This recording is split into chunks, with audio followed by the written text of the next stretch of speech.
N V news, ray of positive. नमस्कार, एक बार फिर से एनवी न्यूज़ के हिंदी पॉडकास्ट में आपका स्वागत है। आज की कहानी बहुत ही रोचक होने वाली है। इसे ध्यान से सुनिएगा और इसमें जो भी सीख बताई जा रही है उसे बिल्कुल फॉलो जरूर करें। दोस्तों, आज की कहानी दयानंद सरस्वती से जुड़ी हुई है। दोस्तों, हमें अपने जीवन में जब भी कोई काम कर रहे हो तो उसका मकसद जो है एकदम स्पष्ट होना चाहिए। हमें किसी के बहकावे में नहीं आना चाहिए। दयानंद सरस्वती अंधविश्वास दूर करने के लिए बहुत ही प्रभावशाली व्याख्यान देते थे। जो लोग उनकी बातें सुनते थे वे उनसे सहमत हो जाते थे। एक दिन बड़ा अंग्रेज अधिकारी भी सरस्वती जी का व्याख्यान सुन रहा था। अधिकारी उनसे इतना प्रभावित हुआ कि उसने अकेले में सरस्वती जी से कहा, आप अंधविश्वास पर इतना अच्छा बोलते हैं कि मुझे लगता है कि मैं भारतीय हो जाऊं और आपको फॉलो करूं। बताइए, मैं आपके लिए क्या सेवा कर सकता हूं? सरस्वती जी ने कहा, आप मेरे लिए क्या कर सकते हैं, बताइए।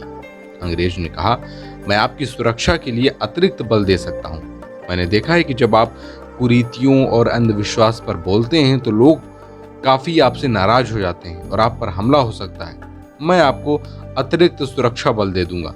थोड़ा सोचने के बाद सरस्वती जी बोले, मैं भगवान का काम कर रहा हूं तो मेरी रक्षा भी वही परम शक्ति करेगी। मुझे आपके सैनिकों की जरूरत नहीं है। अंग्रेज अधिकारी ने कहा, आप एक काम करें, आप इतना अच्छा बोलते हैं तो बीच बीच में हमारी अंग्रेज सरकार की भी प्रशंसा करें।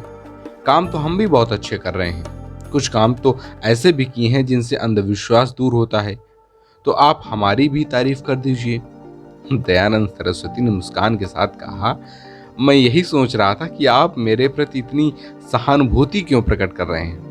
अगर आप सचमुच में मेरी मदद करना चाहते हैं तो एक काम करें, आप भारत छोड़कर चले जाएं। मेरे लिए स्वतंत्रता और अंधविश्वास दो अलग अलग बातें हैं। मैं अंधविश्वास पर प्रहार करता हूं और आजादी की भी मांग करता हूं। मैं आपके बहकावे में नहीं आ सकता। मुझे मेरा मकसद स्पष्ट रूप से मालूम है। तो दोस्तों, इस कहानी से हमें सीख ये मिलती है कि जब भी हम कोई काम करें, चाहे बोल कर करें या फिर बिना बोले, मकसद एकदम स्पष्ट होना चाहिए। हमें कब, क्या और कितना बोलना है ये हमेशा ध्यान रखना चाहिए। किसी के बहकावे में आकर ऐसी बातें न करें जो हमारे मकसद के बिल्कुल विपरीत हों। तो आज की कहानी से आपको क्या कुछ सीखने को मिला, ये हमें कमेंट करके ज़रूर बताएं। एनवी न्यूज़ के हिंदी पॉडकास्ट में एक नई कहानी, एक नई सीख के साथ मैं कल प्रातः सुबह 7 बजे फिर से मिलूंगा। तब तक के लिए नमस्कार। NV news, ray of positive.